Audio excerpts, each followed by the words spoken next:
上官芷，上官芷，还说没事。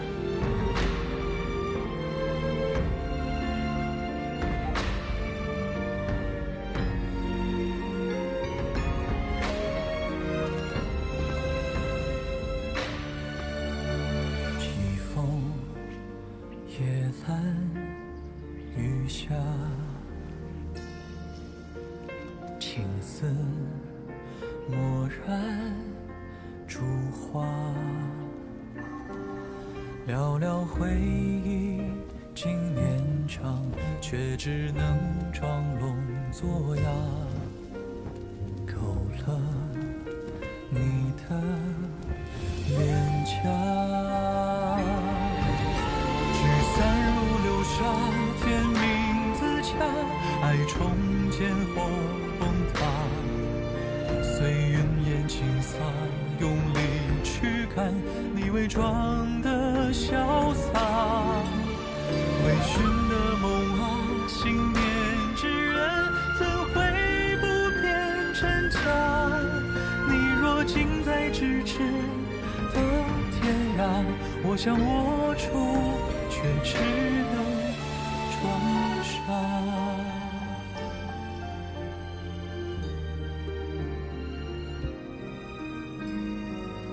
他真是守了我一夜。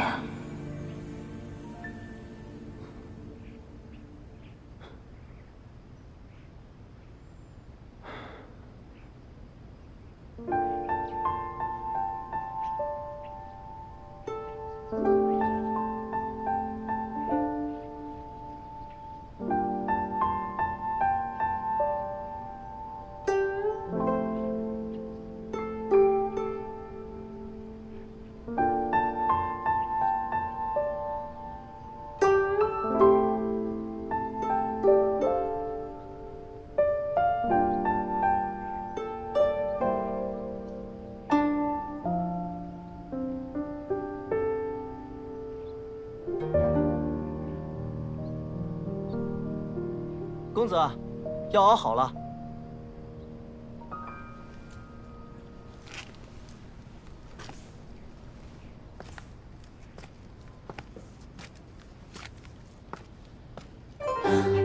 这是什么情况？潘越亲了我，潘越亲了我？潘越为什么要亲我？难道他怎么可能？你醒了？嗯。来，把药喝了。我来。谢谢。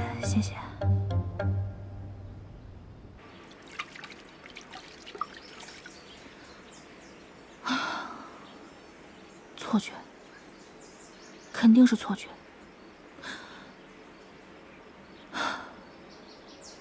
要不就是刚才在做梦，一定是在做梦，我肯定没有睡醒。在做梦。公子，东西都收拾好了。一会儿路上走慢一点，不必急着赶路。上官芷刚好一点，别再颠簸了。公子，我跟了你这么久，还没见过你对谁如此上心，考虑如此周到的，你还不承认你对上官小姐别有用心啊？怎么，我就不能喜欢上官芷吗？潘越喜欢我，他竟然真的喜欢上了我，怪不得他让我陪他去沈慈老家，一路上对我关切有加，所以刚刚才会……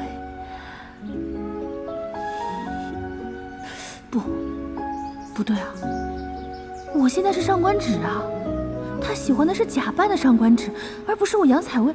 不，也不对，假扮的上官芷就是杨采薇啊。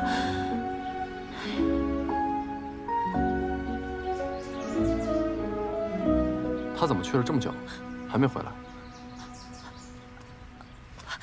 好了，可以出发了。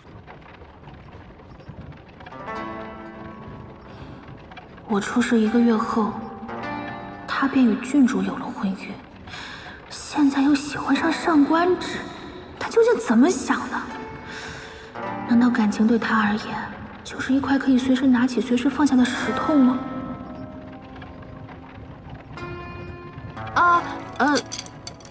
多谢大人，不必费心。他怎么如此冷淡？我是哪里做的不对吗？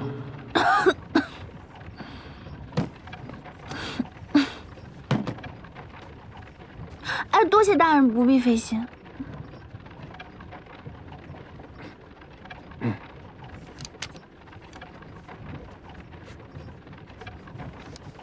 我帮你。哎，多谢大人，不必费心。心。上官芷，你是对我有什么意见吗？大人是朝廷驸马，我哪会有什么意见呀？驸马，这个误会还要尽快解释清楚才是啊。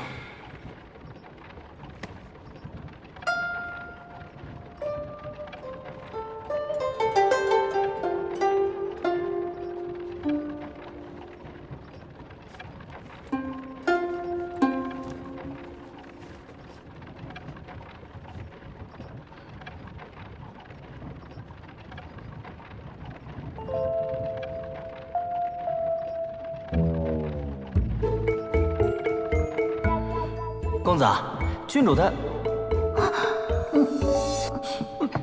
我什么都没看到。慌慌张张的做什么？公子，那个郡主来信了。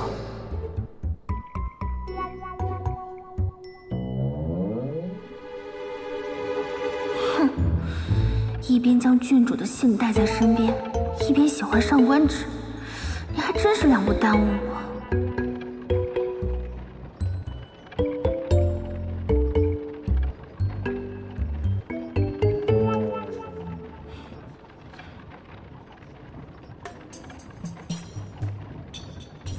不行，无论我怎么好奇，都不该拆他的信件。既然你这么好奇，为何不亲自打开看看？啊！这封信我还没打开，你帮我看看，可写了什么重要的事？哦。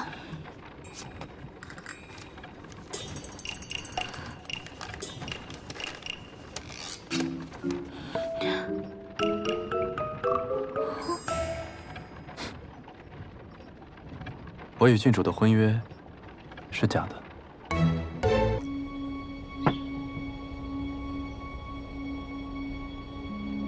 多谢郡主。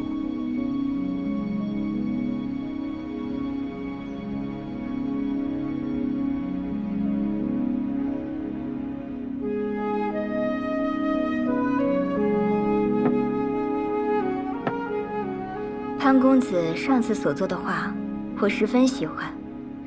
宫中的画师虽为我画过诸多肖像，却从未有人如你一般画出我的神韵。能得郡主青睐，是潘某的荣幸。以前只当潘廷尉家只有一个独子，没想到还有你。我对笔墨丹青也颇有兴趣，以后你时常进宫来教我作画吧。多谢郡主抬爱，只是潘某早已有婚约。易水之举是为逼我父亲告知我那未过门娘子的下落，若有冒犯之处，还望郡主见谅。我知道，不就是那个杨家孤女吗？听说她已经失踪10年，说不定人都死了。难道你要为她守一辈子吗？婚约能结，亦能解，只要我一句话，皇上自会答应。郡主，他10年不见，我等他10年。他若是死了，我终生不娶。可你跑了，你怎么跟皇上交代？我会跟他说，我非你不嫁。相信他会给你一个自证清白的机会。你放心，皇上那儿有我。你要做的就是尽快查明真相，为国除奸。郡主为了救出朝中奸臣，不惜搭上自己的名誉。若没有他，我甚至都不可能活着离开京城，更别提到河阳当县令了。我都不知道你回京之后如此凶险。他为什么突然跟我说这个？他是对上官芷动了真心，才特意跟我解释。上官芷，啊，先别说话，先别说话。这卷书中记载的虫蛊之术对我们查案很有帮助，我要先看看。好，你慢慢看。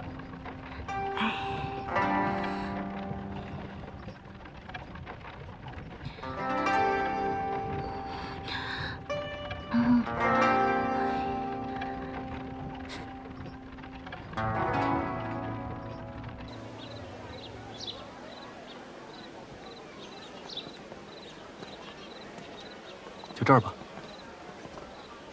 好。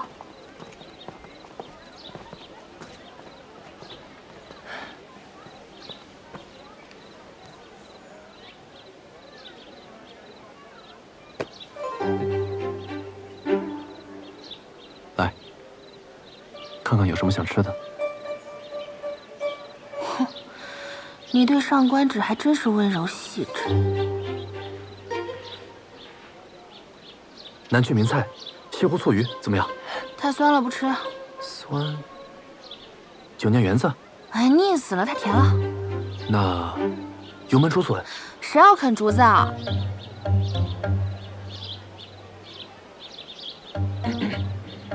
上官小姐这是怎么了？不知道。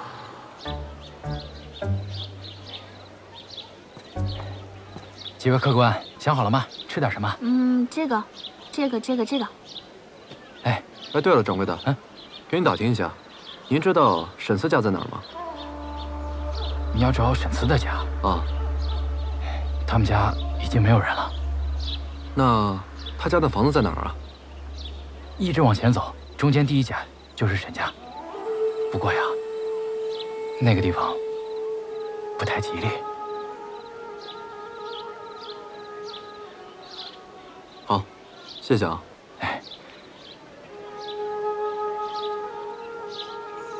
阿泽，一会儿你去周围打探一下，我们俩去他家看看。是。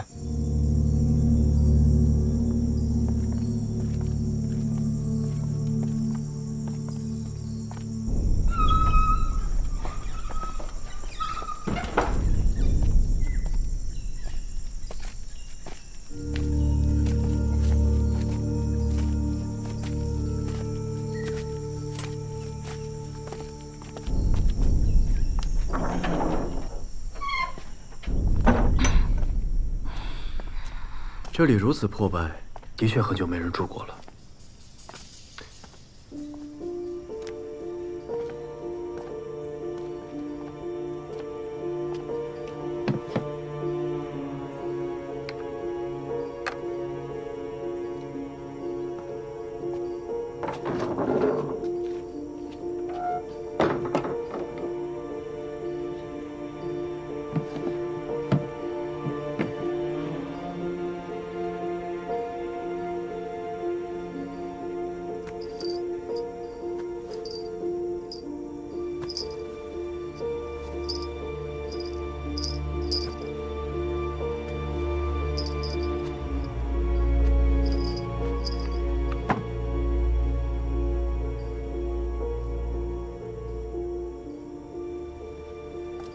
怎么了？这些小孩的东西，全都是双份的。你看，难道沈慈还有同胞兄弟？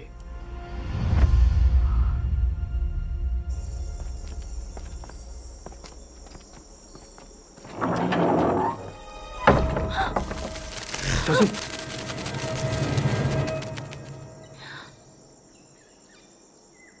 别怕，是虫子。倒也不是特别怕。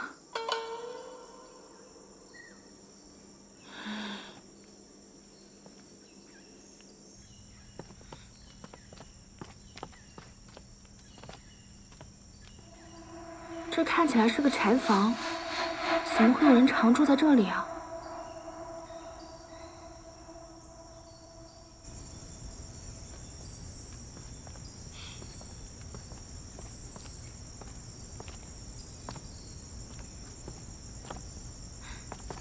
大娘，我想请问一下，沈慈家是不是还有一个孩子啊？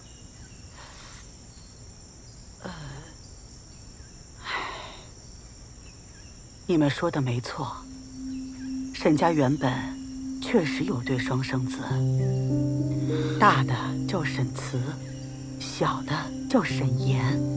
沈岩，这小的呀，说了也古怪，生下来就是瞎子，他那双眼睛啊，还透着白惨惨的光。最古怪的是，他能招来各种稀奇古怪的虫子。真这么玄乎？那2个孩子呀，是我接生的，要不是亲眼所见，我也不信。这小的眼睛看不见，性子呢也孤僻，从不跟人打交道，整天一个人嘀嘀咕咕的，就倒腾那些虫子。他爹娘也不怎么管他，他就住在自己家柴房里，几乎不怎么外出。所以呢，一般外人都不知道沈家有2个孩子。可是有一天，这孩子还是惹了祸，他养的那些毒虫一不留神，把他爹娘给害死了。经过那事儿之后啊，这哥哥伤心的很，就离开了这儿，去河阳求学了，说是这辈子呀再也不回来了。从那以后，也没有人再见过那个弟弟。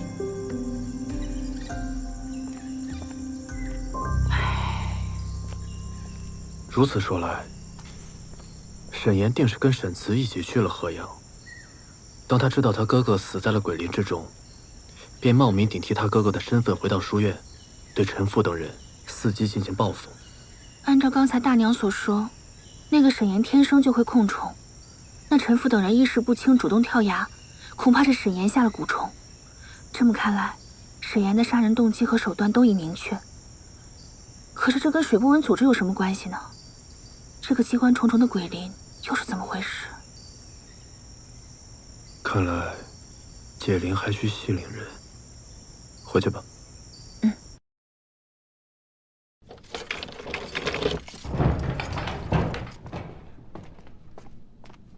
潘大人，上官小姐，我们又见面了。这应该算是我们第一次的正式见面吧，沈岩。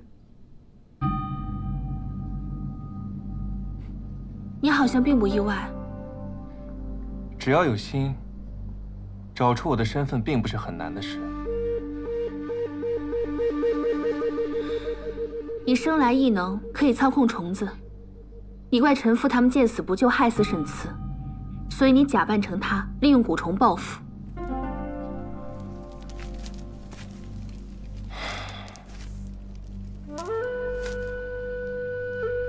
你们知道我为什么喜欢虫子吗？因为虫子都是一群群的，不会抛弃同伴，而人总想着自己。不过这还不是真相。我知道你们查这个案子不过是为了水波纹，我可以告诉你们我所知道的一切，但有个条件。什么条件？杀了陈父。你竟然教唆一个朝廷命官为你杀人？他已经是个废人了，留着他无用，杀了他也不难，何不物尽其用呢？为什么他说这还不是真相啊？到底遗漏什么线索了？没事，至少目前确定了陈福中的的确是蛊虫，只要了解了解法，就能知道真相。啊，对啊，要是陈父能够醒过来，我们也许能从他那找到突破口。我现在回去查一下方术典籍，找一下方法。哎，再忙也要吃饭吧？你这几天长途奔波，风餐露宿的，精瘦了不少。我让厨子做了几个你爱吃的菜，给你好好补一补。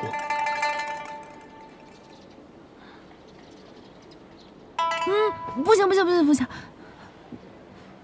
我先走了。哎，那我送你。别叫我，别叫我，你有这功夫自己好好查查案子吧。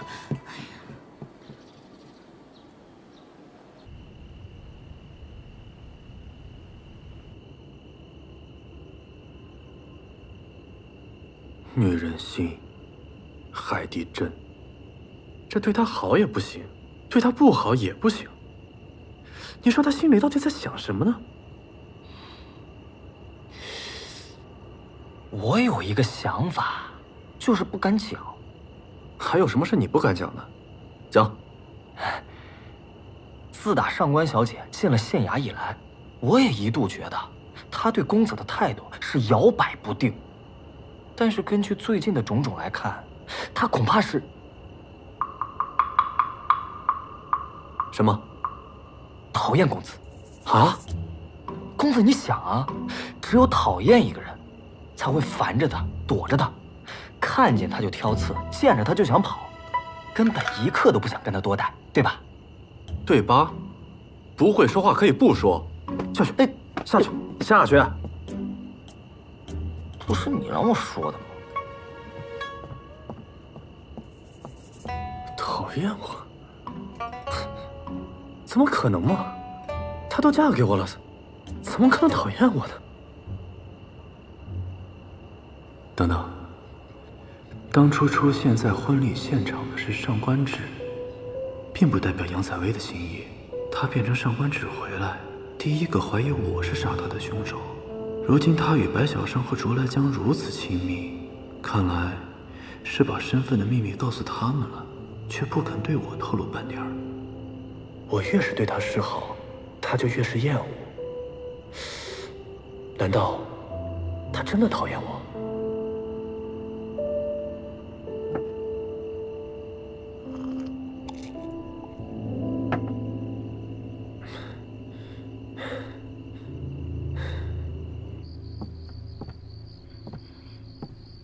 小姐，你怎么回来了？我怕我再待下去，我都控制不住我自己了。哎呀，可是我又不是我自己，我怎么能放纵自己呢？什么自己跟自己啊？小姐，你在绕口令吗？没什么，我自己都绕不清了。对了，小姐，方才卓少主让阿福捎来了口信。什么口信？他说银雨楼的事情他会调查清楚，让小姐莫要担心。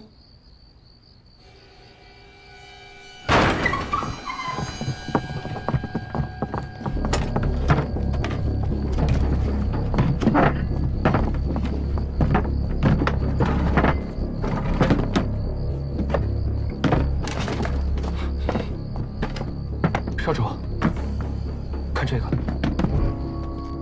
这是什么？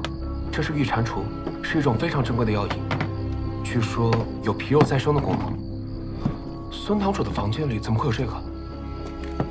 保存的这么小心，看来对他十分重要。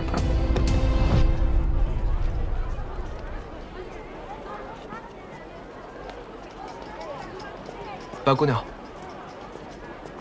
哎，我家少主约姑娘申时在鬼市河边一会。你家少主约我？对，请姑娘准时赴约。告辞。嗯。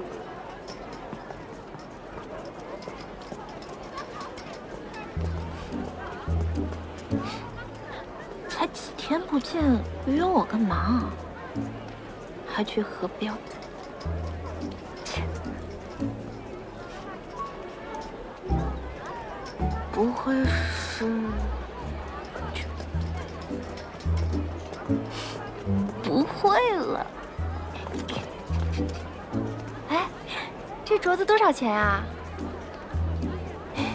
哎，这镯子怎么卖的？今天心情不错，你看着给吧。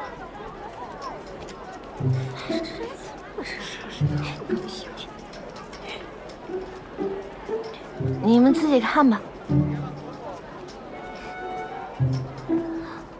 这个也不错。是啊，小姐，我不卖了，我要收摊了。我那个今天晚上完了，去哪呀？我约了人，这有钱。所以你们改天再来好不好？哎，下次再来啊。什么呀？枪！枪！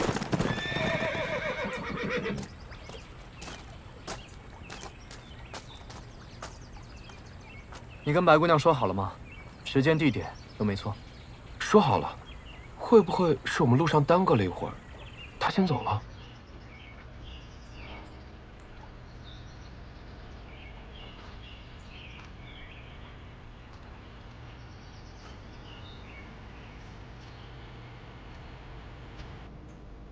喂，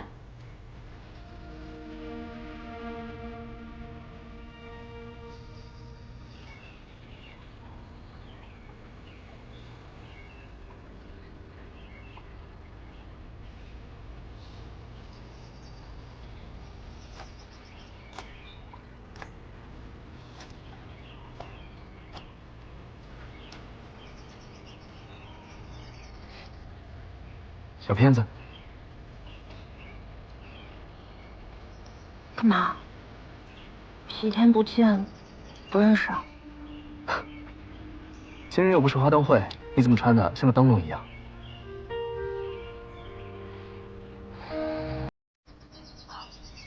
你有事没事叫我来干嘛？哦，对了，有事找你帮忙。就知道你没事不会找我。你看看这个，御蟾蜍啊！就知道你识货。这御蟾蜍只有鬼市有人卖，你帮我在鬼市盯着，看看这御蟾蜍到底是什么人要买。出什么事儿了吗？为什么要查这个？这你就不用管了，只管照做便是，到时少不了你的好处。怎么呢？合着在你心里我就是个只认钱不认人的人是吧？难道不是吗？是。行了，逗你玩的。我知道你心中不只有银子，还有我。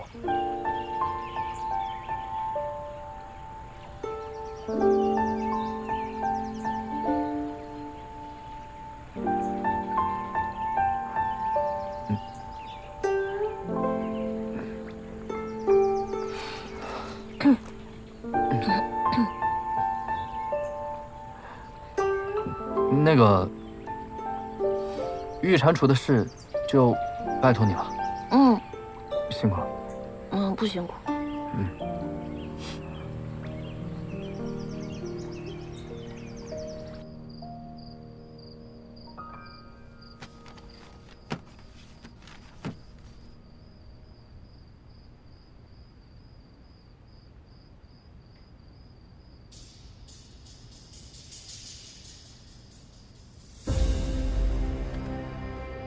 幻鸣虫产于南疆，最初脱胎于普通尸虫体内，后经南疆巫人所养，噬咬人后，通过伤口寄生到人血之中。寄生之后，人会意识模糊，无法视物，且此虫喜光，宿主也因此变得趋光，易被光亮所引。就是他。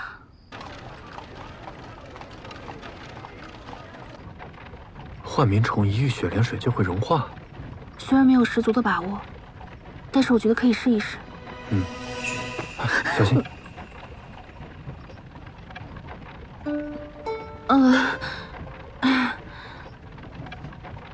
看来阿瑟说的没错，他真的讨厌我。好险，方才差一点就回卧塔了。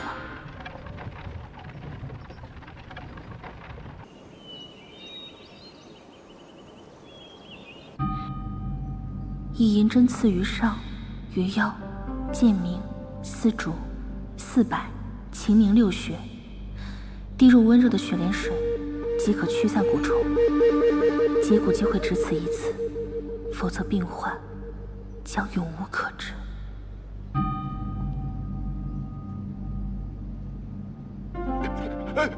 按着他，别让他碰眼睛。福儿，福儿要忍住啊，福儿。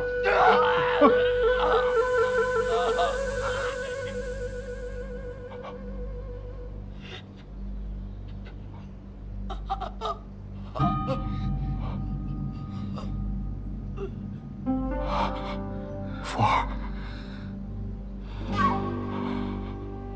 看好他，半个时辰之后再施针一次，就可清醒。啊，是，多谢上官小姐。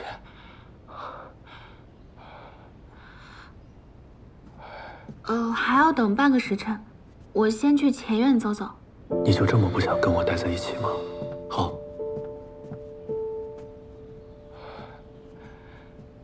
如果你真的觉得留在我身边是种折磨，等查明了一切，我是不是应该尊重你的心意，放你走？富有本末，事有终始，虑而后知所先。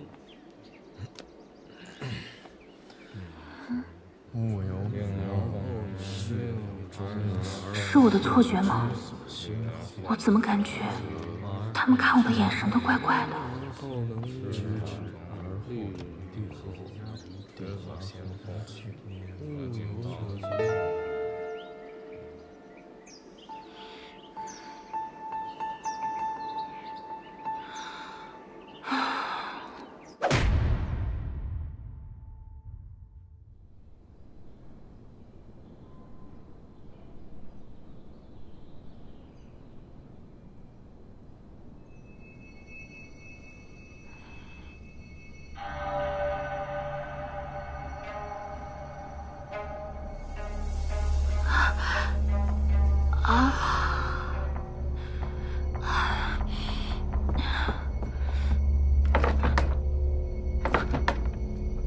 有没有人啊？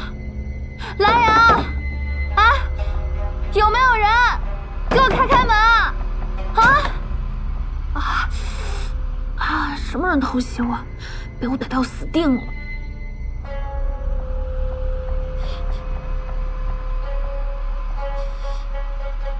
药油，看来此人只是想困住我，并不想伤害我。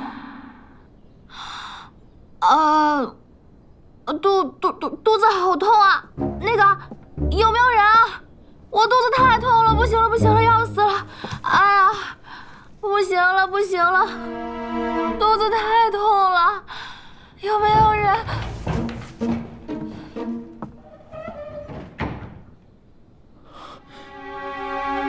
上官小姐，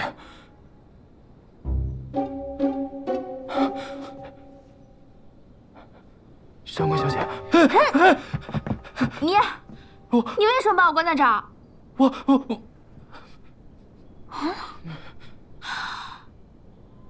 你们是怕我救醒陈父？你们是沈岩同党？不是，不说是吧？跟我进陈长院。不是，上官小姐，我说，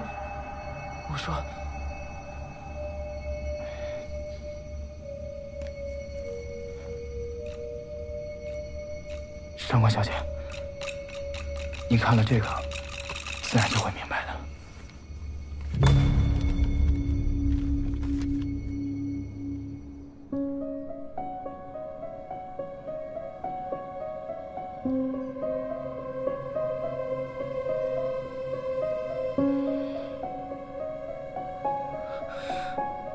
9月初3，那不是沈慈去后山的日子吗？所以这些猪、狗、牛羊，没错，就是我们这些家里没钱没势的书生。陈父和周哥、刘史是书院里的霸王，他们看谁不顺眼，就非打即骂，或者把人当作畜生一样取乐。陈父他还记录下这本册子，让我们传看，以此震慑。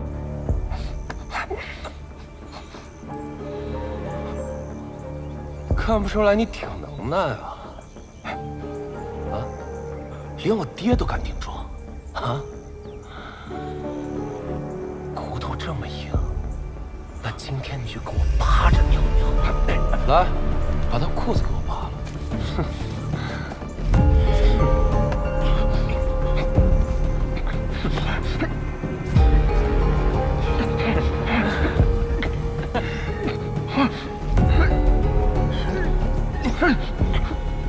看什么看？你们也想趴着尿尿？滚！岂有此理！那你们怎么不告他？没用的。陈长渊一心护子，他威胁我们不许宣扬。我们都是出身寒门，10年苦读，谁不想博取个功名啊？要是跟长渊作对，那就等于失去了避举的资格，前途毁于一旦。所以大家谁都不敢说，大家都想忍一忍，等离开这里，自然就会好起来的。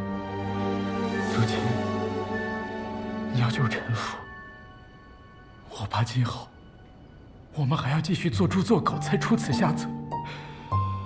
上官小姐，我求求你，您可千万不要告诉别人，这是我告诉你的呀。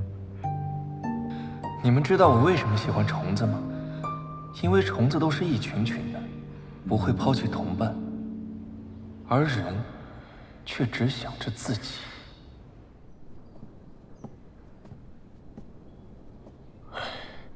半个时辰都到了，上官小姐到底去了哪里呀？哎呀，怎么这么久啊？回来没找着路。上官小姐，快施针吧。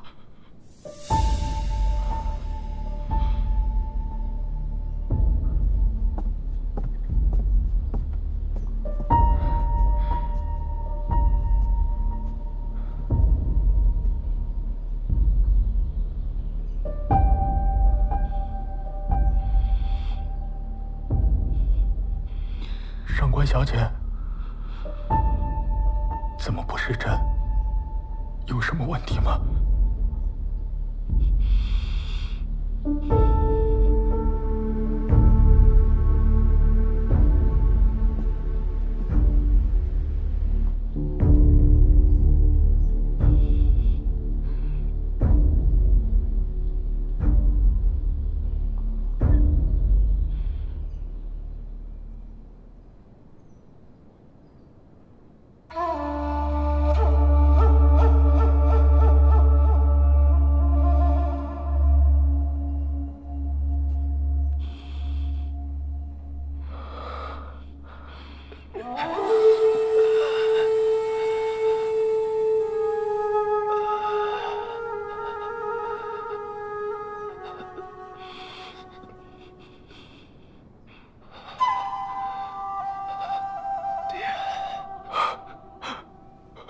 福儿，福儿，你终于清醒了。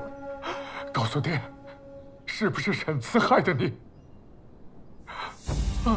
一定是他，是他操弄那些虫子咬了我，没过多久我就看不见了。福儿，你受苦了。潘大人，请为我儿主持公道啊！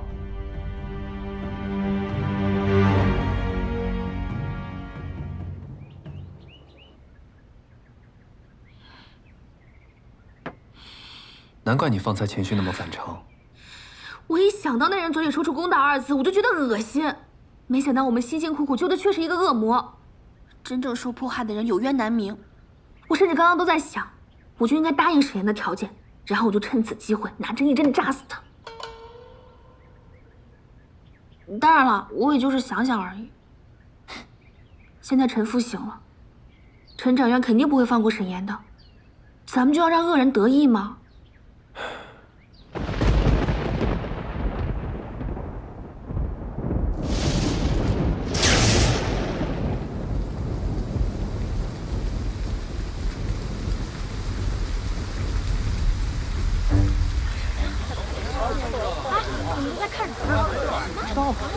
今日潘大人要公开判决鬼火公坟啊！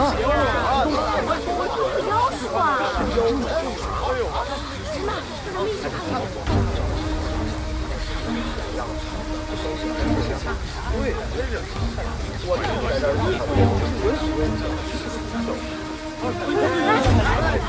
他就是受伤的呀！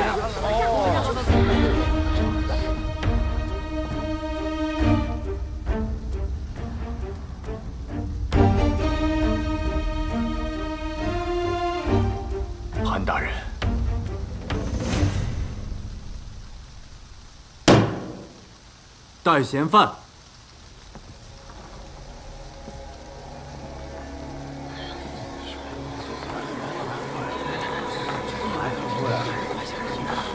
他就是那个书生，长得挺俊气的。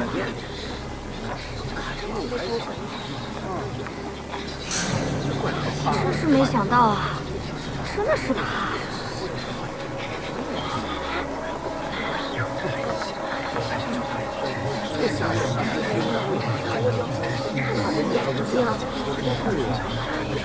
你懂什么？这种妖孽怎么能轻易陷于刑啊？千万别看他的眼睛，当心被勾了魂去。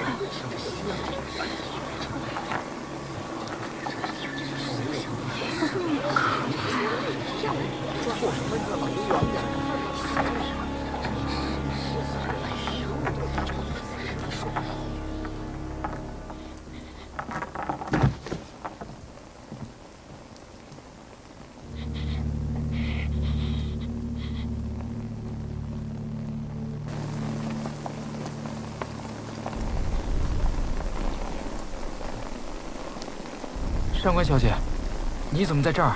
沈慈今日受审，你们不去看看？这跟我们又没有什么关系。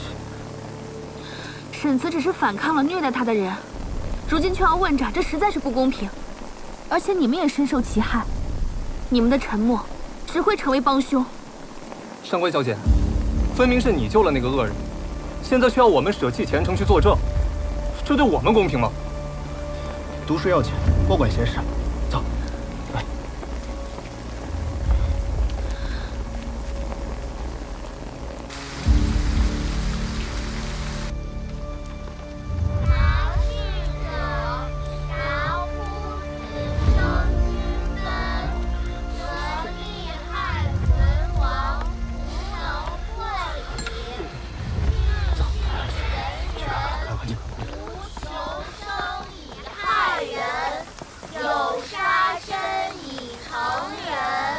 继续念。而不依之徒，摄取与然诺，千里送义，为此不顾事，达乎死生之分。事情的经过呢，就是这样。请大人严惩凶手，以为我死去的两位同窗之友。嫌犯，你以虫害人，致两死一伤，证据确凿，罪无可恕。你有何话说？无话。我有话说。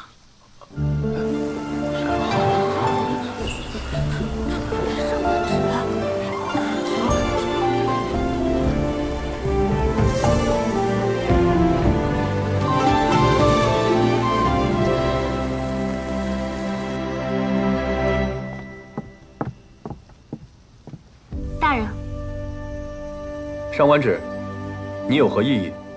没有。大人条分缕析，明断无误。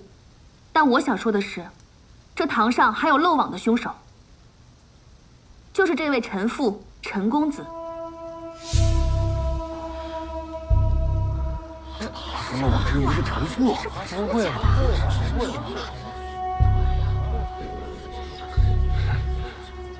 胡说八道什么？我杀谁了？你跟周哥、刘史三人图谋杀害沈慈。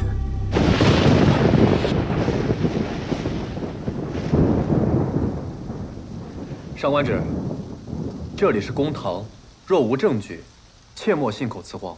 大人，证据我自然是有的。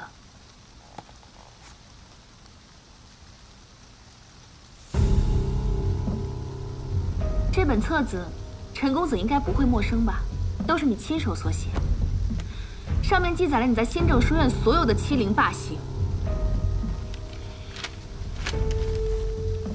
9月初3，杨胆大妄为，暗中告状，用荆棘条一路抽打，驱赶至后山鬼林，林中遇鬼，将杨拖走。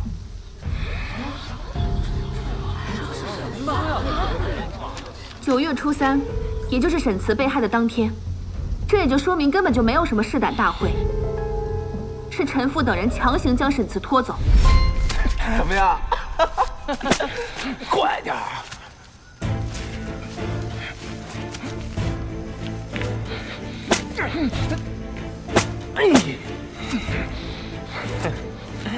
快点儿！好玩吗？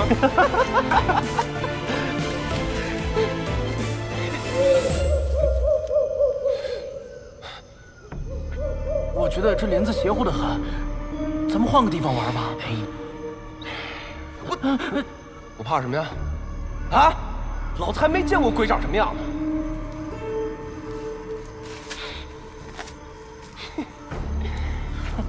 起来了。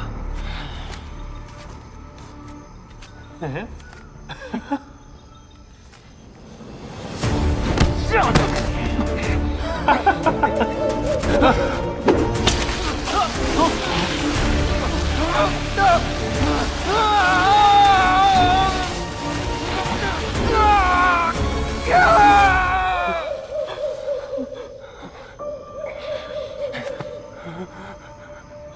回去把嘴给我闭严实了。走。陈公子，我应该没有说错吧？你自己的字迹，总不会认不出来吧？一本小册子而已，怎么能当做杀人的证据呢？富儿从小就喜欢奇思妙想，随手写下来的这些字句，若这也当真，岂不是太儿戏了？对啊，我编故事写着玩呢，根本就没有这些事儿。上官小姐，你之前救过富儿，我很感激。若是再这样没有分寸，我可以诉你诬告之罪。陈掌院，您先别着急，我还有人证，让他们进来吧。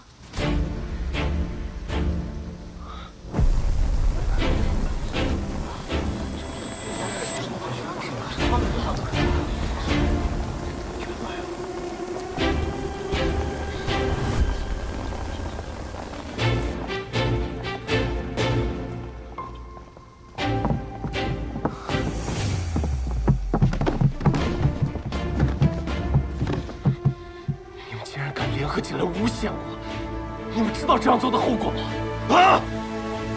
达逝者，达乎死生之分，则利害存亡，弗能获也。新政书院学生杨万明，愿押上我的功名和前程，为沈慈作证。臣父长期欺凌，陈掌院失职无教，这才酿成今天的惨剧，请大人明鉴。你们，新政书院王斌也愿作证，新政书院牛强也愿作证，新政书院应征愿为作证，我们都愿意作证。你们这群贱民！陈父，如今人证物证俱在，你作何解释？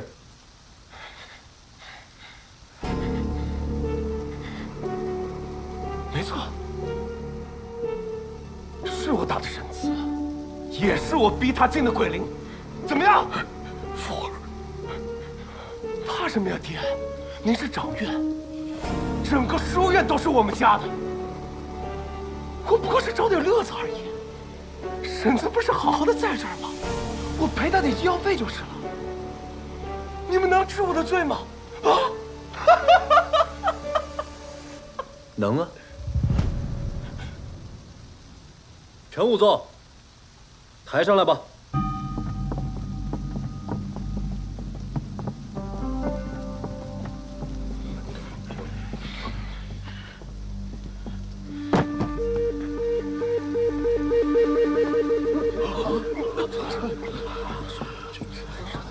现在陈父醒了，陈掌院肯定不会放过沈岩的，咱们就要让恶人得意吗？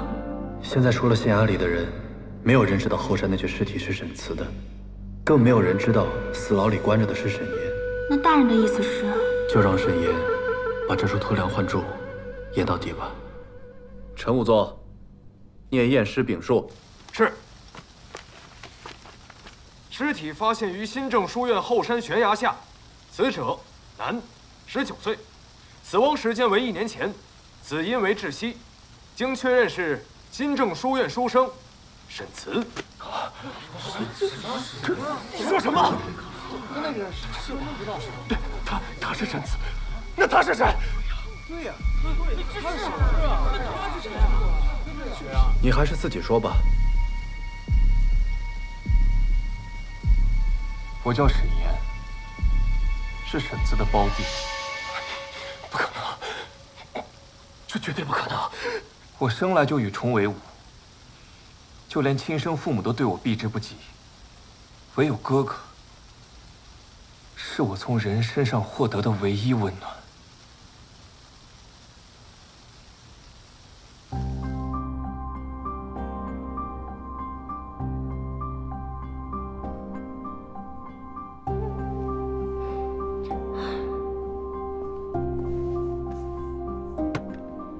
今天是咱们的生辰，这是娘亲手煮的长寿面，快吃啊吃！娘才不会给我煮长寿面呢，是哥那碗吧？我吃了，你吃什么？咱们同胞而生，分吃一碗面又算什么？不管别人怎么看你，我都很庆幸有你这个弟弟。谢谢哥。直到我闯下了弥天大祸。哥哥远走河阳求学，我便悄悄地跟着他，一直躲在书院的后山。可我没有想到，我哥那样一个好人，一个连虫子都不会踩死的人，却被你们这帮恶人凌虐致死。回去把嘴给我闭上！走！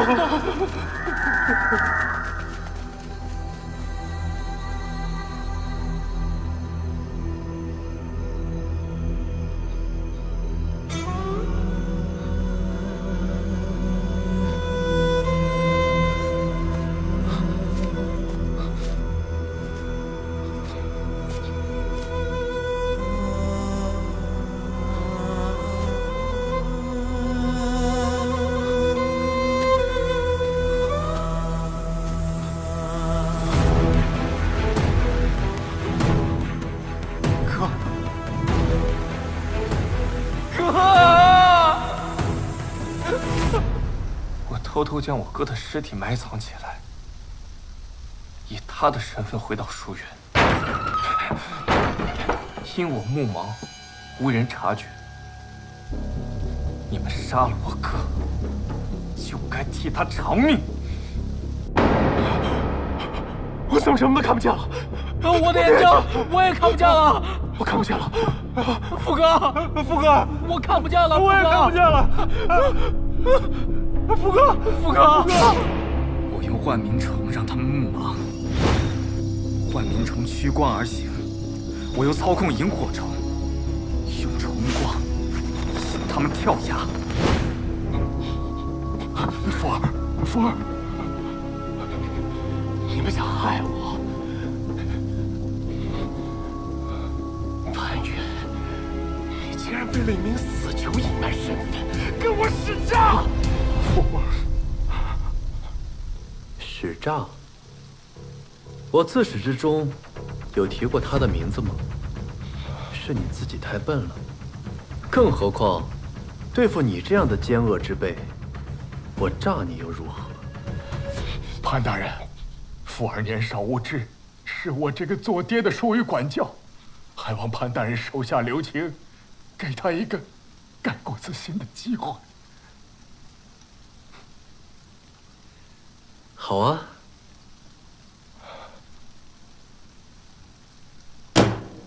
根据我朝律例，过失杀人、伤害、无赦，即刻入狱，流放边疆。福儿，认罪伏法，才是真正改过自新的机会。潘大人，来人，带下去。福儿，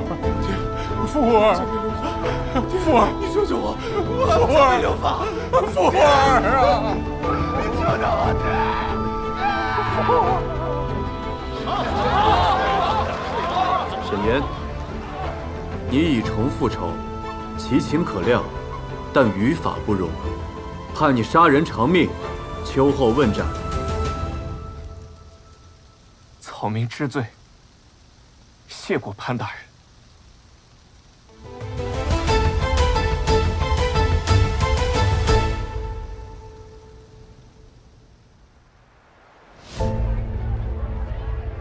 走，回家了。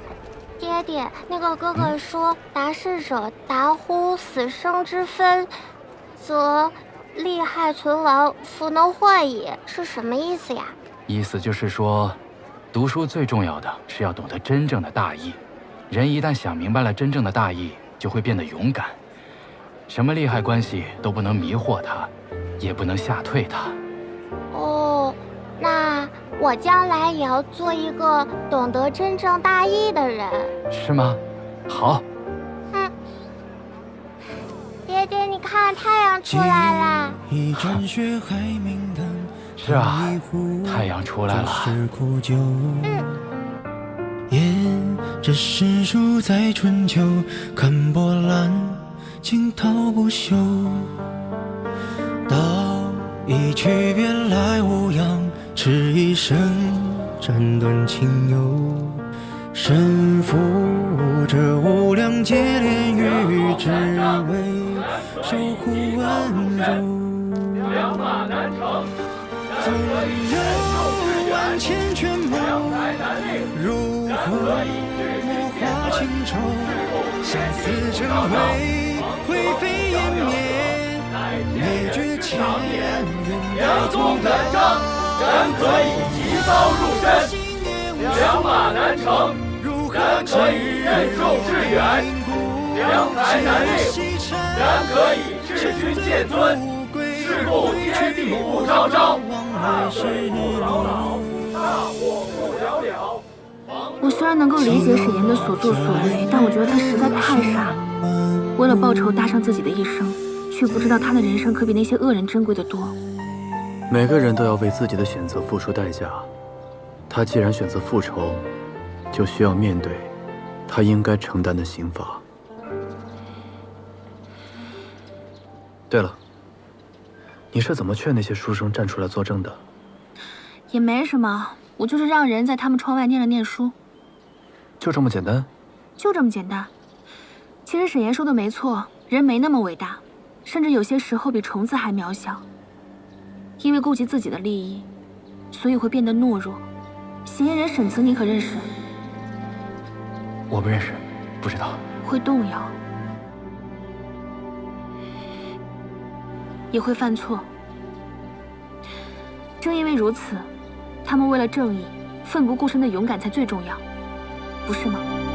等查明了一切，我是不是应该尊重你的心意，放你走？不，这样的你，我绝不会放手。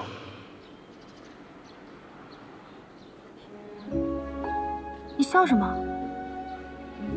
没什么，雨过天晴，心情大好。公子，公子，这是依沈岩所说，在书院围墙外的一颗石头下面找到的，是沈慈的日记。他找孩童帮他读了，是水波纹。孩童画在沈岩的手心，他便记下来了。妙庄，这不是路部上另外一个死去的书生吗？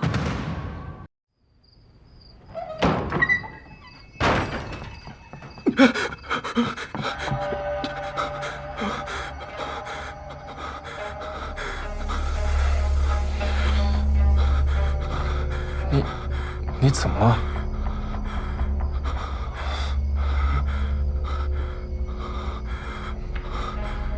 怎么了？我方才去茅厕，看见陈长元，他提着一盏没有点亮的灯笼去后山，我觉得奇怪，便跟了过去。看见什么？山里的水上神殿，十几艘龟船，静悄悄的，没有发出一点水声。每艘船的船头上一动不动地站着一个鬼影。突然，船头的灯笼一起亮了，灯笼上都是水波纹的图案。陈掌院的灯笼也一起亮了，上面也是一模一样的图案。我不小心发出了声响，被人发现了，赶紧跑了。你是不是看错了？后山怎么会有船呢？看错了。对啊，你肯定是看错了，眼花了。早点歇歇啊！来，把鞋脱了。来，小心。真看错了吗？你近来整夜温书，太过劳累了。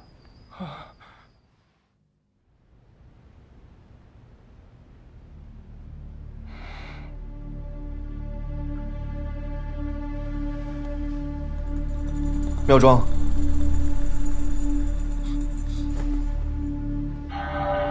妙庄，你好些了吗？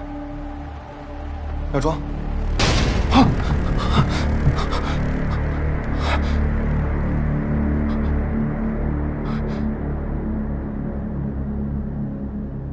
妙庄向来身体很好，怎会无缘无故暴毙？我觉得此事另有蹊跷。但我不敢把妙庄所说之事告诉其他人，所以我就只能请了仵作偷偷验尸。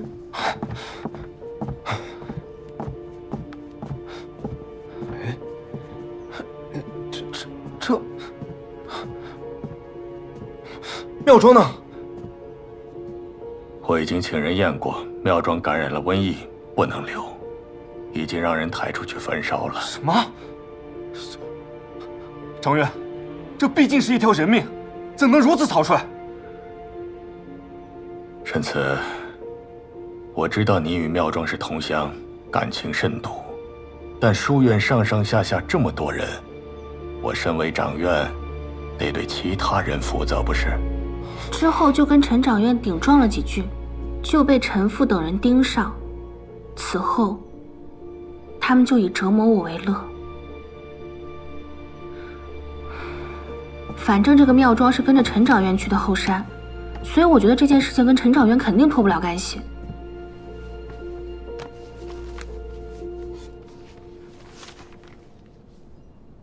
这新政书院的后山，很有可能是水波纹组织的一个据点，所以他们才会造了大片鬼林，用各种机关来吓退旁人。而妙庄无意之间撞破了他们的秘密，所以才会被杀人灭口。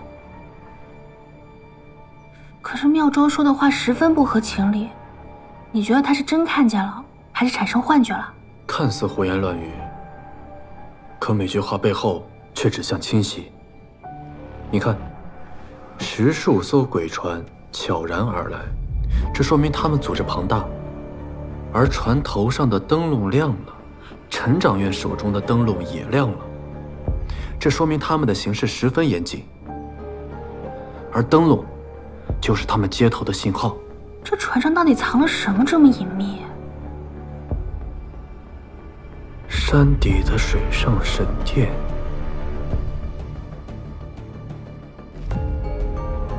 看来这后山还有很多我们不知道的地方。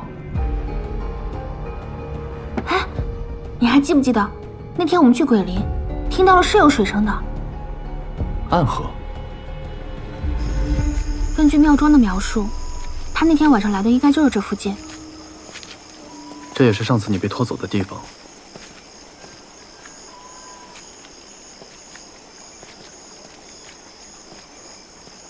就在这儿。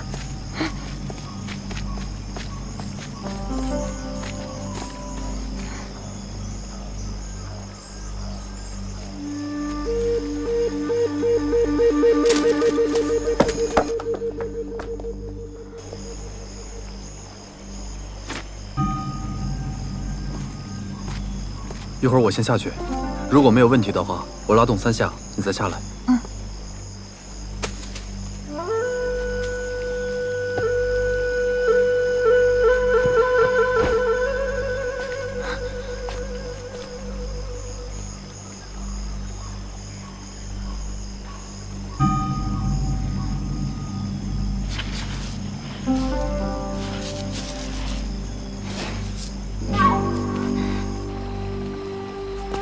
小心。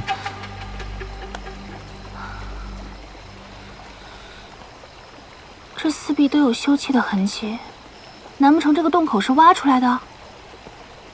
这个洞口很有可能是通风所用。走。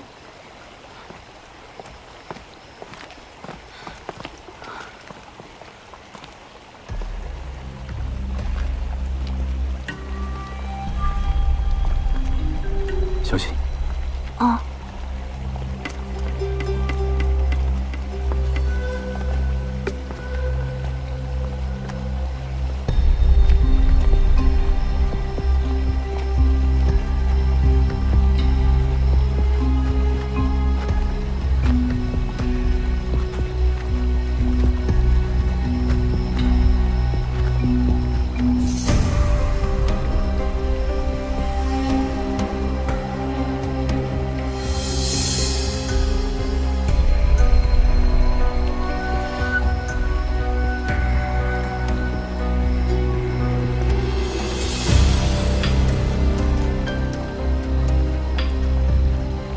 这地上的痕迹是堆放物品所致，这里之前应该是个仓库。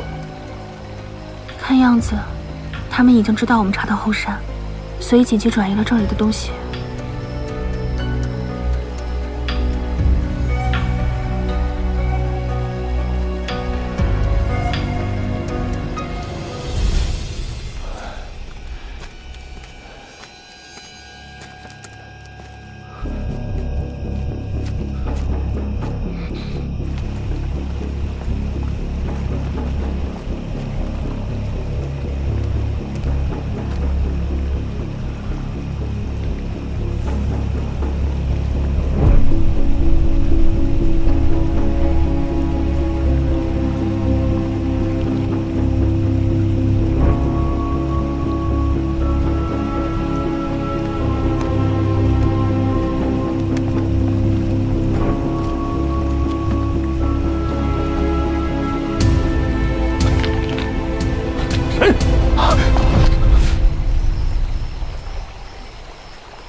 怎么了？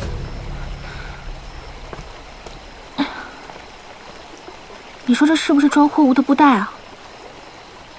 先拿回去，再做研究。好。先走，走。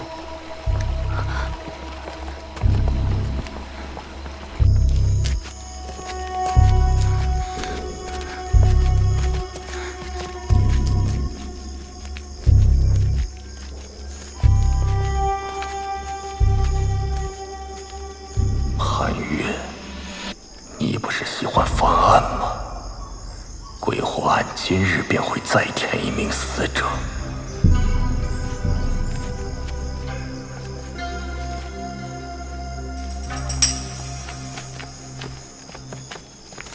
救命啊！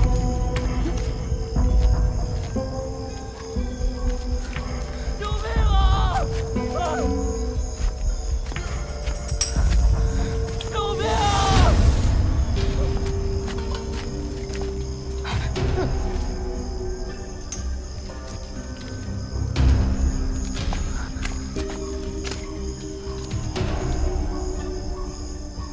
难道有人在里面？等等，我来。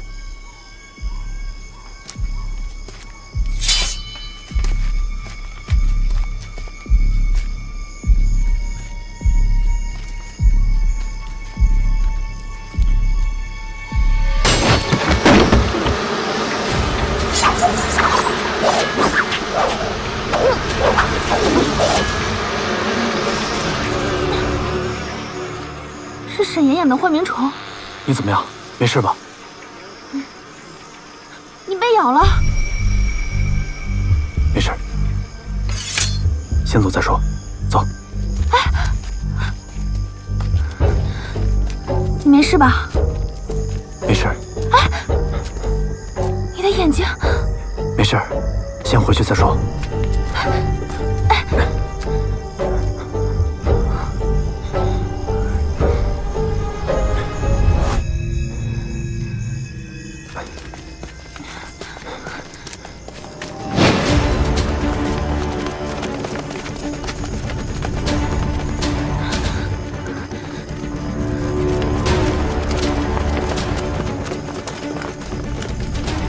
不对，小心！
他眼睛看不见了。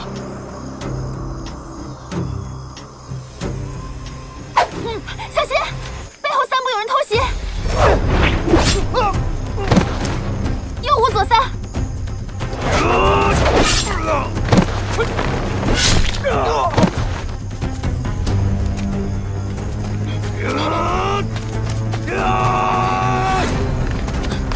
左后方10步。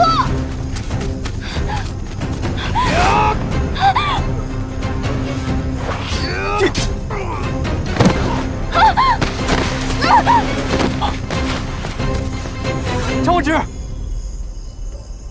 上官直，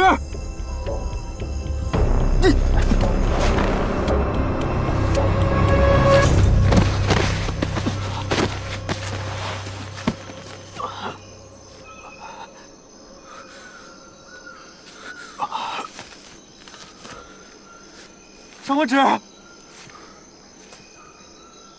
上官直，你在哪儿啊？上官直，你在哪儿啊？上官直，啊！为什么？为什么不回答？难道他……不，不可能！不回答，你别吓我！杨采薇，杨采薇，你说话呀！杨采薇，你出来！杨采薇，杨采薇，你在哪儿啊？杨采薇，杨采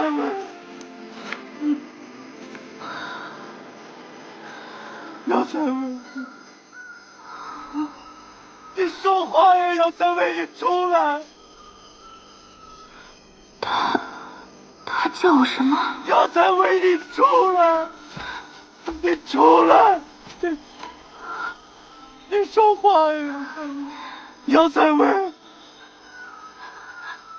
原来他早已知道我的身份，他的心里自始至终都是我。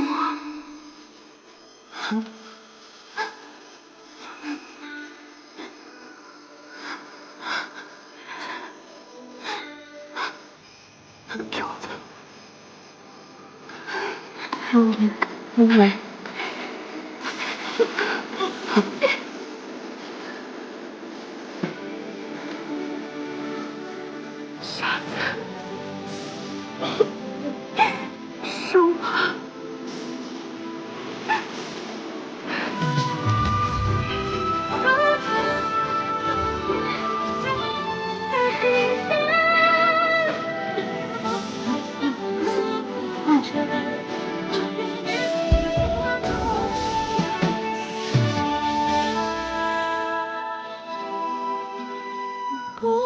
这么年年。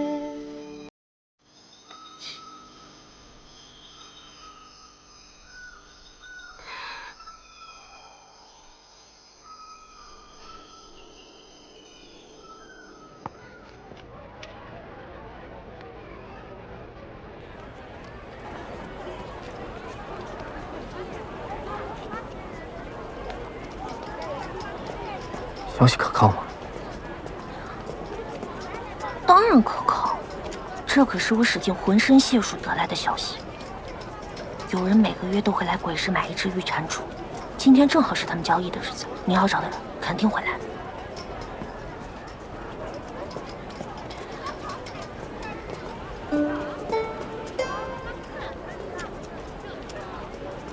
对了，小骗子。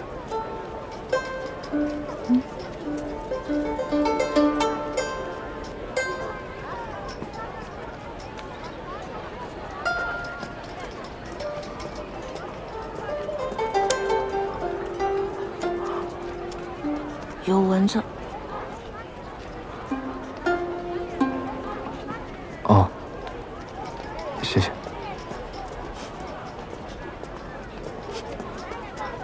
人来了。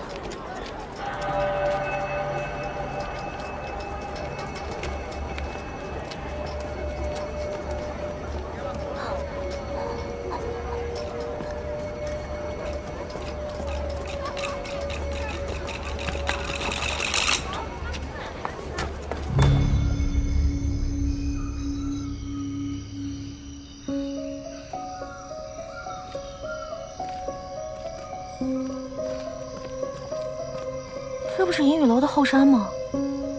我说怎么到处找不到人，原来是灯下黑。好了，你先回去吧，我晚点找你。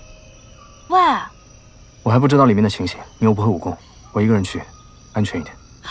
你小心一点。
小姐，雪莲水好了。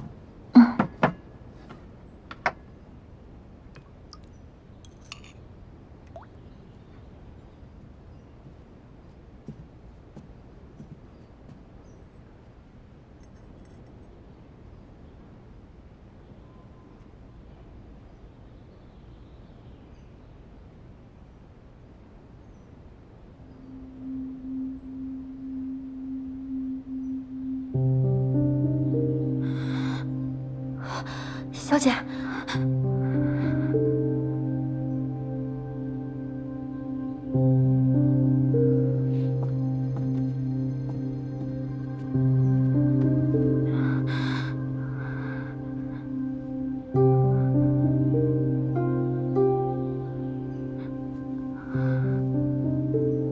这套方法为什生不起作用了。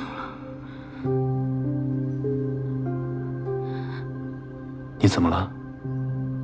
怎么抖得这么厉害？是不是出什么问题了？没事，你别担心。我不担心。要是被你这个庸医治瞎了，当不了县令，那我正好堂堂正正的赖着你。放心吧，河阳我可熟了，保证饿不着你。那多好啊，有你相伴，逍遥自在。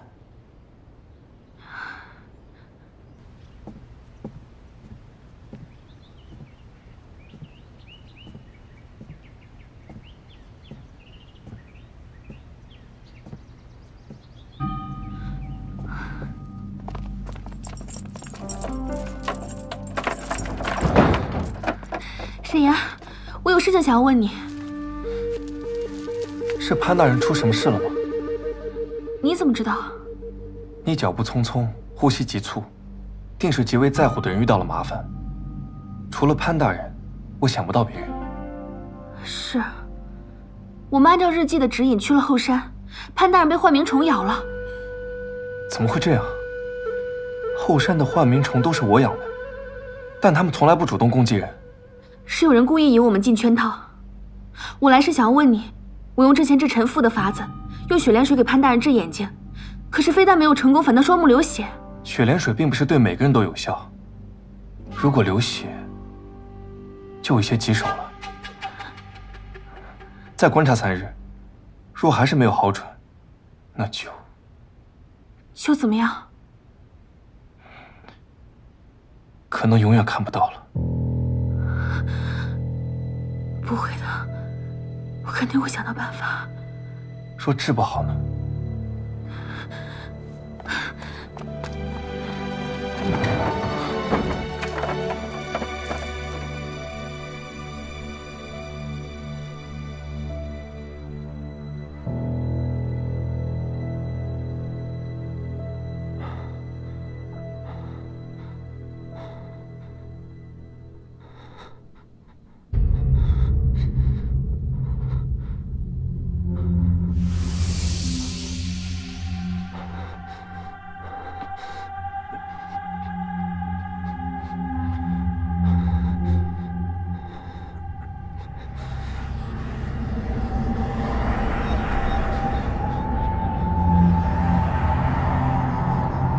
阿泽，阿泽，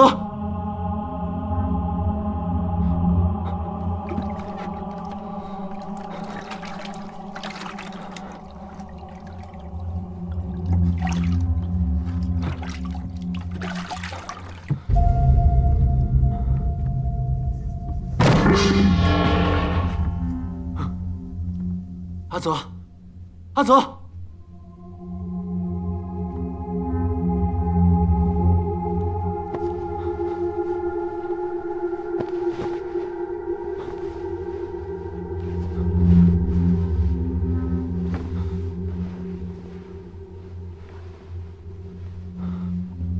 阿泽，阿泽，没事吧？没事。你要拿什么东西，我帮你。不用了，你先出去吧。哦，原来我们潘大人是害羞啦。那天在破庙偷亲我的时候，你怎么不害羞啊？那天你醒着。当然了，谁能想到咱们清风朗月的潘大人也会趁人之危呢？你觉得我是不是应该趁机讨回来呢？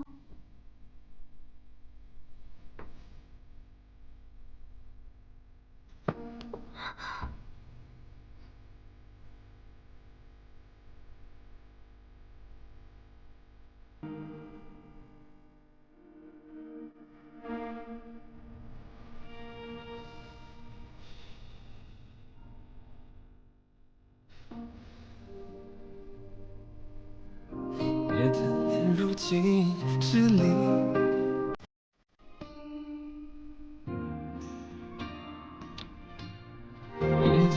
有花。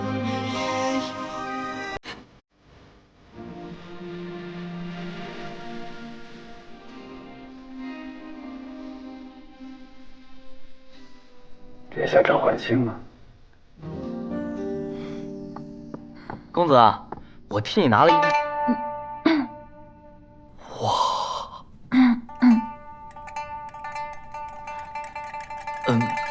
公子，我知道你跟杨姑娘相认激动，但是你这身子骨不行，出去，你得是。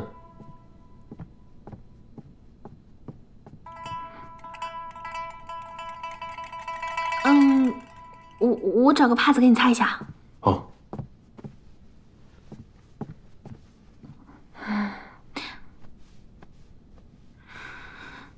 以前摸过的身体，没有1000也有800，怎么这会儿不好意思了？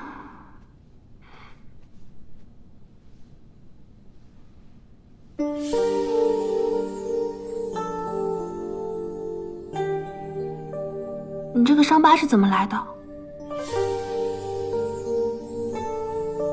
潘越，御史台参你私德不修，诋毁民女，害其身死，跟我回京面圣。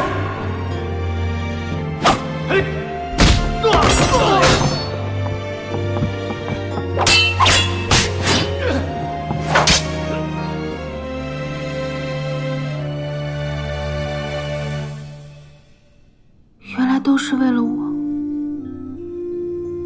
没事的，已经好了。我真傻，什么都不知道，还怀疑你，白白浪费那么多时间。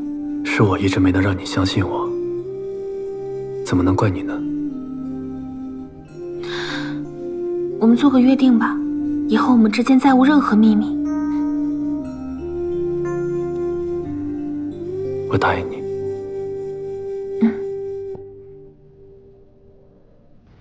189、190、191、204，来吧。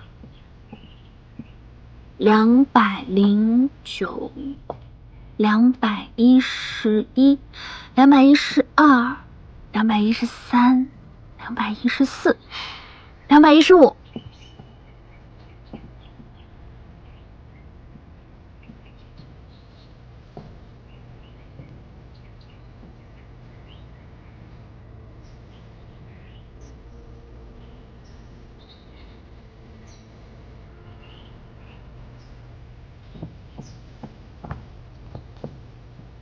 这样走973步。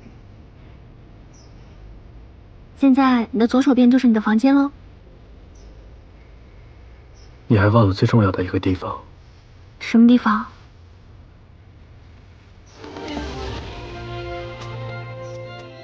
往前3步，是你。以前，你天天在我身边，我却对你视而不见。好不容易与你相认了，可我却看不见你了。你说，这是不是老天对我的惩罚呀？别胡思乱想，你眼睛肯定会好。不是说好了，你我之间从此再无秘密吗？你这2天连叹气都背着我，我知道你已遍体鳞医，却仍无解法。不管怎么样，我一定会治好你的眼睛的。我是真的不想放开你，哪怕是知道自己会要变成一个累赘，可我还是想要留在你的身边。你会原谅我的自私吗？你想放开都没门，反正你走到哪儿我就跟到哪儿。我就是死缠烂打，我阴魂不散。反正就是赖定你了，你休想离开我。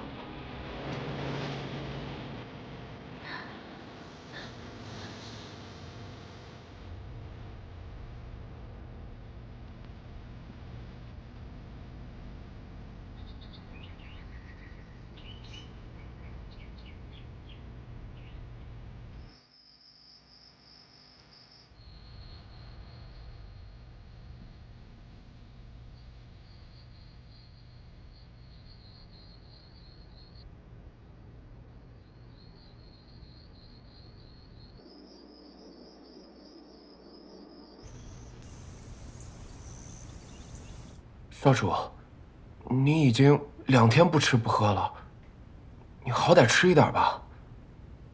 滚！少主，我说了滚。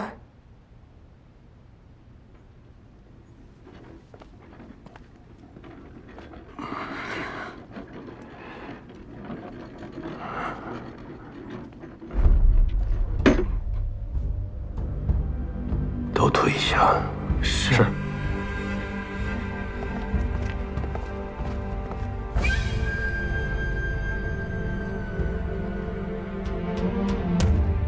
3年不见，你还好吗？原本打算此生与你不再相见，可是你本事越来越大了，我做的一切终究没有瞒过你。为什么？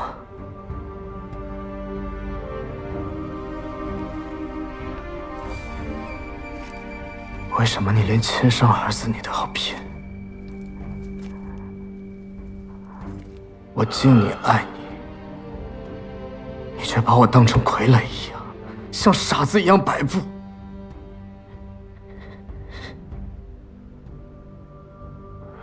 为父也是身不由己。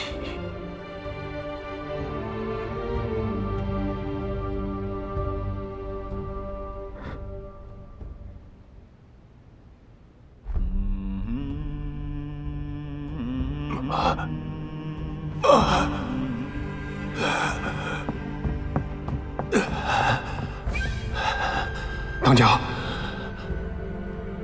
你醒了。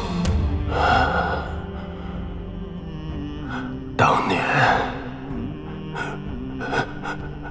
我与他结拜，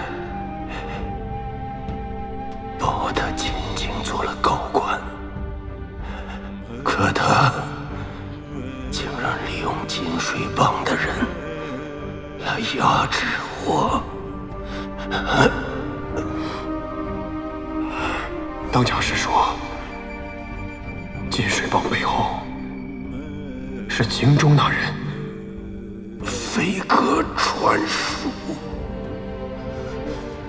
我要见他。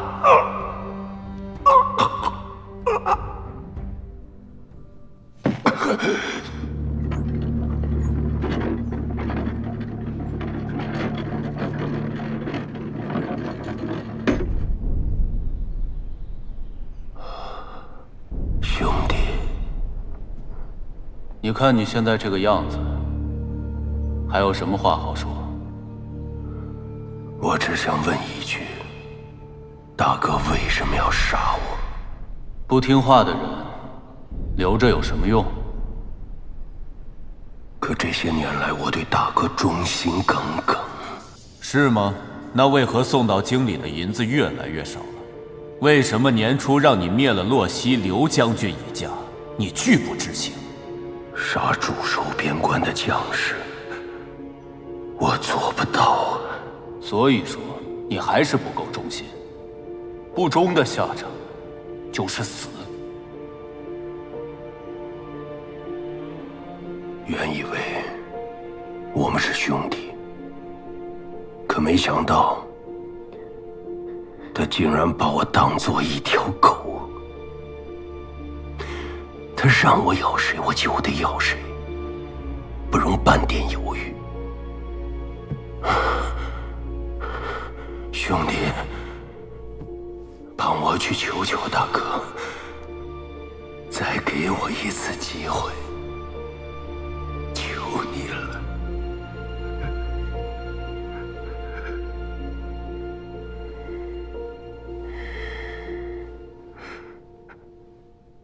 咱们跟了大哥这么多年，大哥也不想把事做绝。但是你现在这个样子，还能为大哥做事吗？其实不管是金水帮还是银雨楼，都是大哥手里的刀，谁好用他就用谁。我会灭了金水帮。好，有魄力。如果你能做到，这河阳就还是你的。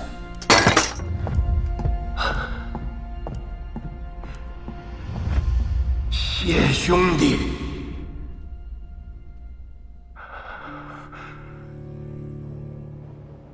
为了麻痹对手，我让孙振对外发丧，把你从京城找了回来。你做得很好，灭了金水帮，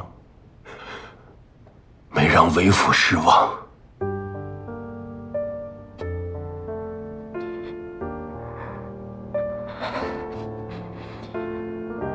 所以，每当你要帮那幕后之人办事之时，你就用金水帮当幌子，把我骗走。是。所以当年的杨继安，后来的杨采薇，都是你派人杀的。是。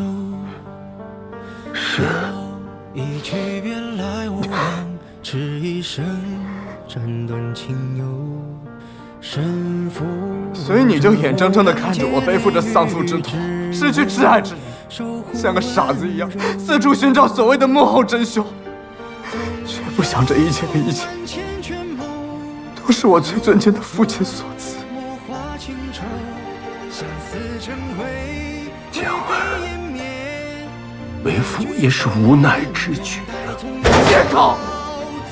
你大可以告诉我这一切，我们父子二人一同面对。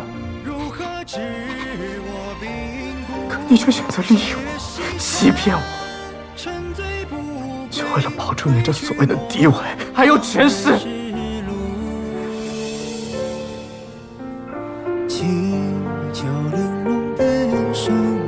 爹，你告诉我，这幕后之人到底是谁？难道你还不明白吗？有些事情我们左右不了。杨采薇必须死，潘越也必须得死。爹，你为什么还要为那人卖命呢？有些路走过了，就再也回不了头了。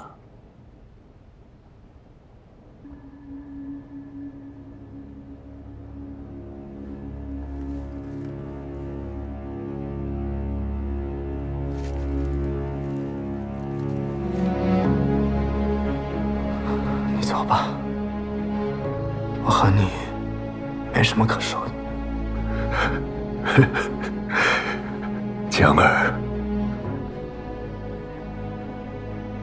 从小到大，我爹在我心里是雄居一方的烟雨楼楼主，是顶天立地的大英雄。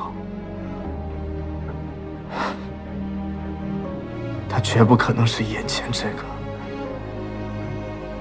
只会对着主人摇尾乞怜的看门狗。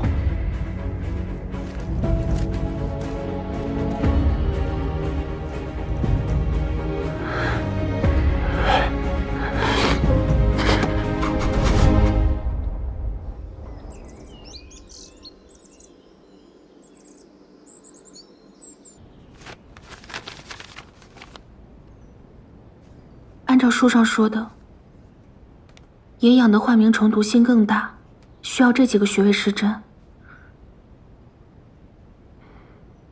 我问过沈岩，机会只有一次，不然会永久失明。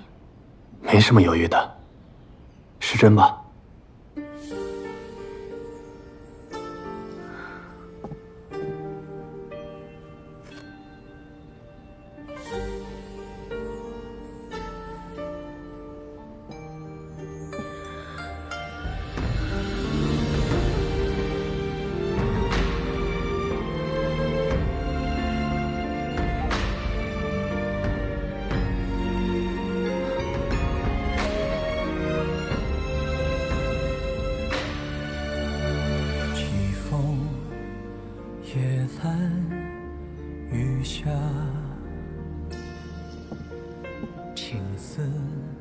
你现在什么感觉？比上次疼了一点儿。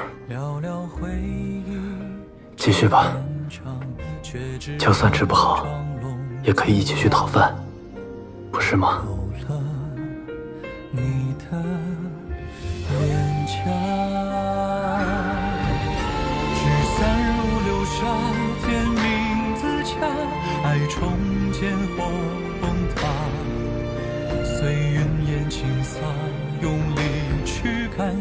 伪装的潇洒，微醺的梦啊，信念之人怎会不变真假？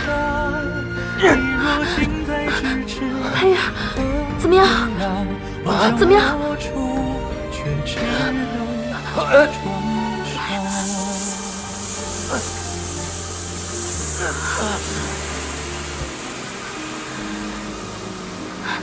裴月，裴月，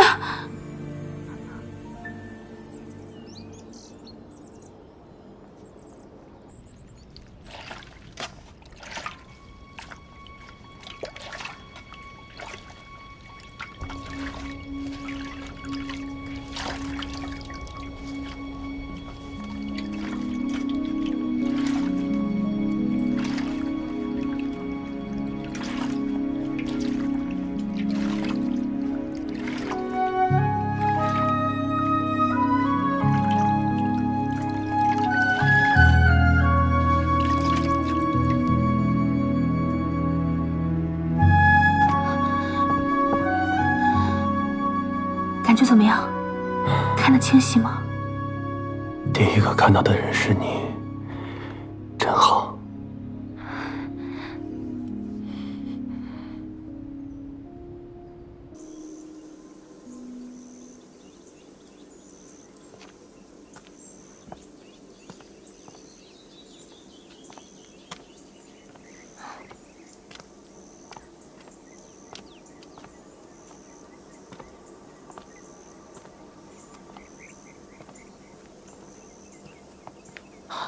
阿福，卓兰江呢？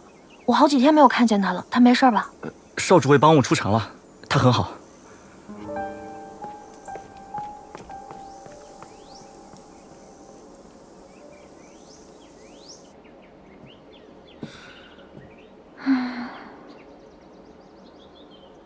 你说这布条到底是干嘛用的？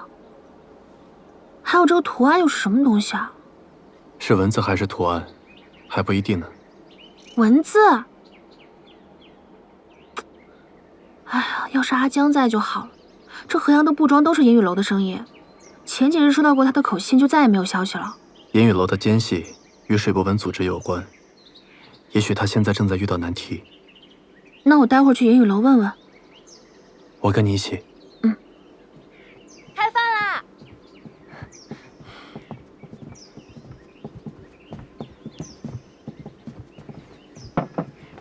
小姐、大人，快尝一尝，这是我新研究的菜式，看好不好吃？肯定好吃。你都没有尝过，怎么知道好吃啊？我当然知道了，灵儿做什么都好吃。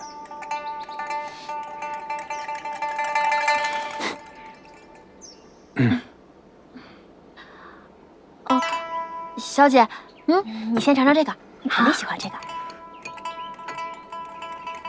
哎，你这个白色的是什么？哦，我刚刚切菜切到了手，应该是阿泽帮我用盐水清洗伤口的时候留下的。盐？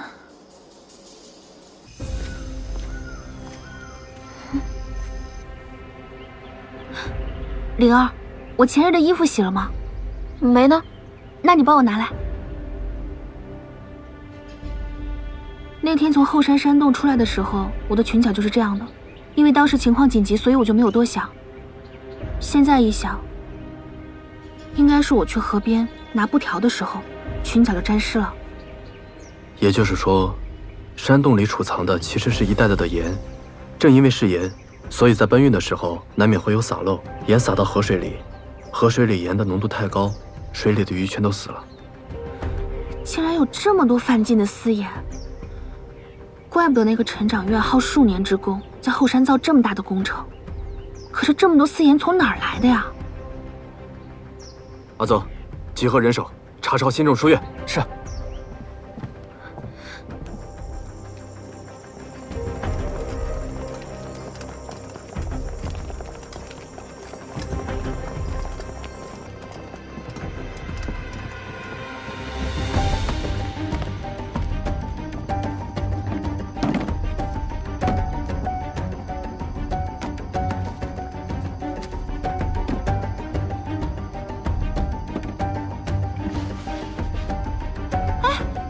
收到了。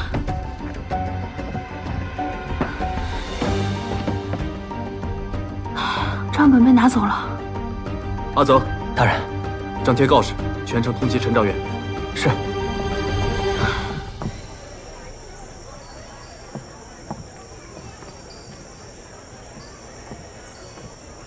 上官小姐，上官小姐，小生，小生你怎么来了？我有个生意想单独跟你谈的，你跟我过来一下。小生，直接说吧，我跟潘大人之间已无秘密。怎么？你现在觉得我这小身板能帮他背得动尸体了吗？找我什么事情？我怀疑阿江出事了。啊？